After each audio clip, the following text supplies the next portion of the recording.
Hey guys, what's up? Welcome back, as always, to another edition of Deadlock Weekly, the weekly show where I bring you the latest news, leaks, esports roundups, and more every Sunday at 6 p.m. Eastern, which luckily is exactly what time it is right now.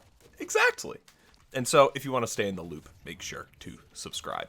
We didn't have any patches this week in Deadlock, which is a major gear shift from the couple of weeks prior since the update had released, where the trend had been releasing multiple small balance patches or tweaks throughout the week. And this tells me that there's also been a major gear shift within the walls of Valve, and they've pivoted from balancing and tweaking the shop rework, and they've moved on to their next big addition. They're happy enough with where it is at the moment to move on to the next big thing, which if I had to throw on my Ansonex trademark tinfoil hat, I would be saying that it's the massive hero patch, adding in the remaining heroes that Valve is interested in putting into the game prior to release, as well as maybe rebalancing or reworking some heroes in the game already. I think there are a couple that could use some tweaks. Do you think there should be any major changes to the existing heroes? I'm curious. And so moving on, guys, the TF2 Boomers, the Team Fortress 2 Boomers, the professional team from North America, they have disbanded. And they were one of the more prominent teams in North America, mainly due to their affiliation with one of, if not the most popular individual Deadlock streamer over the past year, Deathy, obviously. It seems the reason was relatively tame. For the disbandment. It just coming down to disagreements and how to approach the game for the best chances of victory. It didn't seem like it was anything really personal from my watching of Deathy talk about this, and I've only caught a few minutes of him talking about it on stream. I don't have any like insider info here, but it all seems very professional, and it doesn't seem to have very much, if any, personal drama, and if it does, they're handling it in a very professional way. And so Deathy has begun trials for a new team with a name that's to be determined after its creation, so he's not going anywhere on the pro scene. And so a pretty slow news week this week, guys. We'll move on into our community section here, and starting off with a couple of videos that I wanted to talk about this week. The first one is from this guy, Deadlock Frock, exploring Deadlock's unreleased heroes, and this covers kind of all the unreleased heroes we went over in our Deadlock data mine video a few months back, as well as, though, some of the leaked heroes from the Deathy leak with some really great production quality. And this channel only has 140 subscribers, and I think that is a wildly low number. Only 4 videos, but absolutely go and support, because I want to make sure this person keeps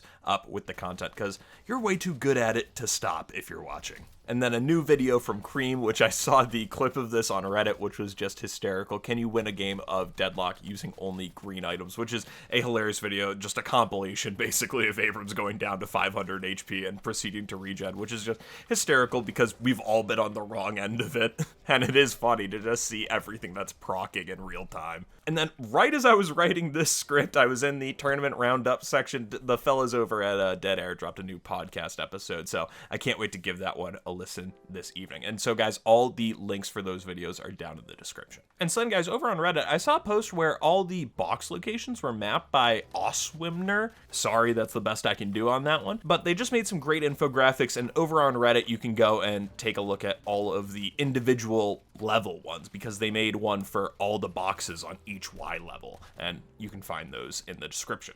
And if you guys have anything that you want to include in this section, I would encourage you to join Discord and let me know there. I really want this type of thing to be a collaborative process, because obviously I know what I'm interested in keeping up with on a week-to-week basis, but I don't know what all you guys are super interested in. And so let me know down in the comments or on Discord. Always want to know what you guys are interested in. And then moving on, guys, we did have another edition of Deadlock Fight Night this week, and over in North America, Hydra Nation 2 won the Melee Creeps, the real two titans of North America. And I just want to say, how amazing are these new graphics from the DFN team here? I think it's awesome to be able to get so much more information at a glance, and I'm really interested the technicality of like how they actually make these graphics so that they're ready to show up kind of in real time. You know, there probably are like 5 minutes, but that's still like a really quick turnaround time. I don't know. My day job's in like broadcast, so nerding out section over.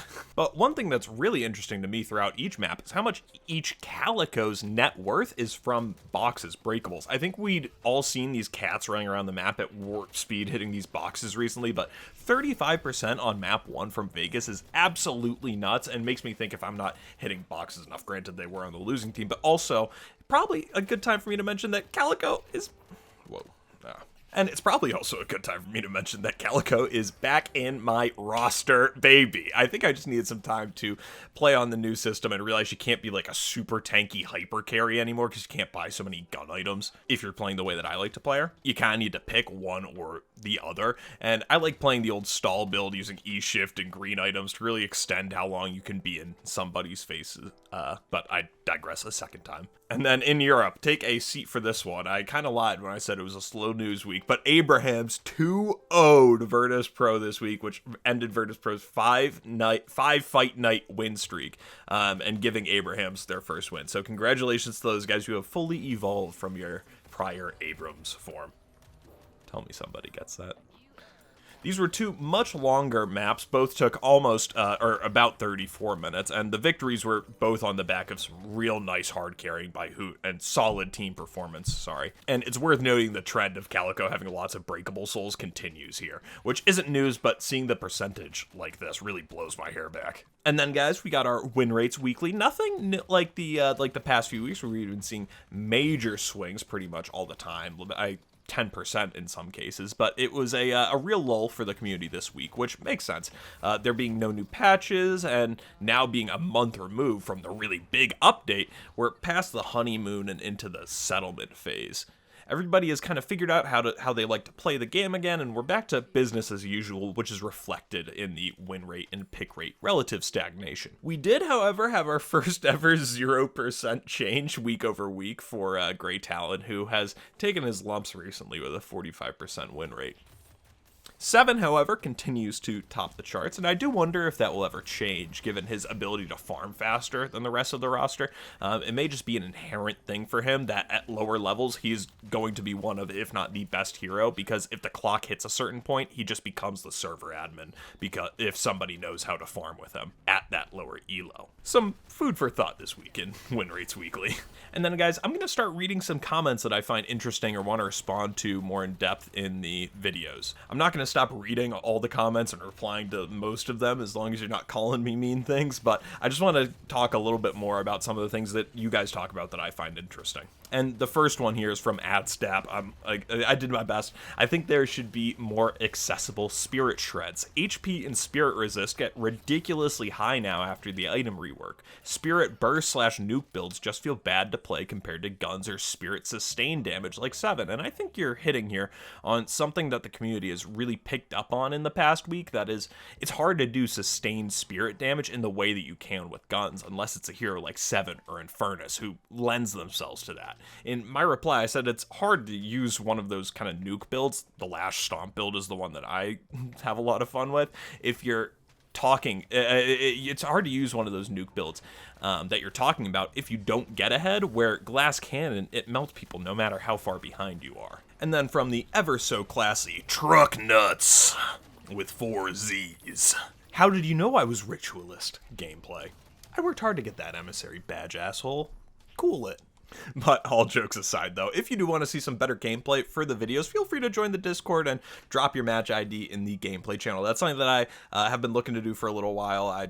I'm not very good at this game, and I want to get some better gameplay in here, so come drop it in. So one thing I want to end on here, guys, is that we all know what it's like to get teabagged. A new feeling for me, though, is getting killed, and instead of someone teabagging, is having someone go, put that in Deadlock Weekly, or something, which, I won't lie, is marginally better than getting teabagged, but last night someone recognized my name and said they love the videos, which I appreciate a little bit more. And so if you see me in your games, say hi. I really want to say hi to you. I love you guys know I love talking to you guys down in the comments, so I want to say hi and, connect with you guys as much as I can. So, hi Swarm of Swords from last night. I hope you had a fantastic evening, and I hope the rest of you guys have a fantastic evening. I hope you enjoyed the video. If you did, please leave a like, say hi down in the comments, and I will see you again next weekend. Peace!